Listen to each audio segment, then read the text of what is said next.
Hey, Inspiration, Oakhampton. Really happy to be talking to you. My name is Jeremy. I'm one of the trustees for Inspiration as well as an elder for Real Life Church in Sutton Coldfield.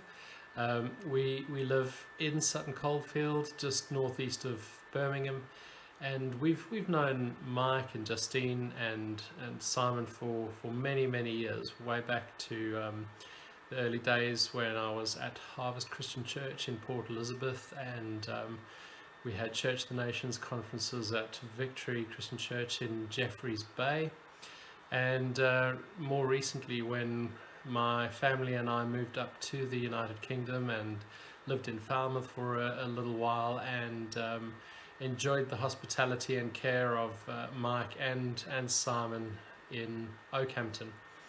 And Mike just asked if I could spend a couple of minutes giving you some encouragement, a bit of hope for the day. And when I've been praying recently about our current situation and the struggles and challenges that we have, one thing that's come up quite strongly is a scripture that we all know very well from 2 Timothy, and basically in verse 7, Paul says to Timothy, "For God gave us a spirit not of fear, but of power and love and self-control." And that's been coming through super strong for me. And I think often when we hear that scripture, we think of it as, well, whenever I feel scared or afraid about something, then I'm sinning or I'm doing something that is in opposition to God's will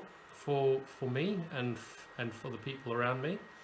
But I just wanted to look at the context of that a little bit, especially in light of COVID-19 and the fear and concern around that.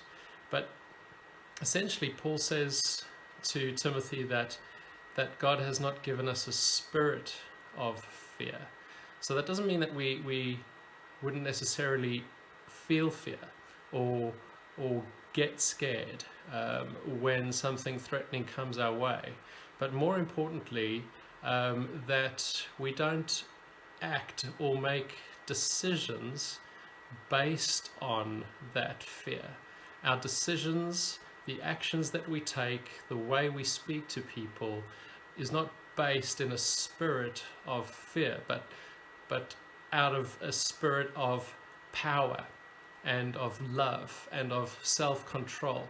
And what we're talking about there is about the way people behave when they feel secure. And Paul is encouraging Timothy that he can behave with people that are threatening him and making his life difficult in a way that is diametrically opposed to the challenges that he faces. So don't respond in a spirit of fear. And the truth is that Timothy was in a tough place, and Paul wasn't guaranteeing to Timothy that he wouldn't have suffering or struggle. In fact, he was encouraging him to take on the suffering for the gospel.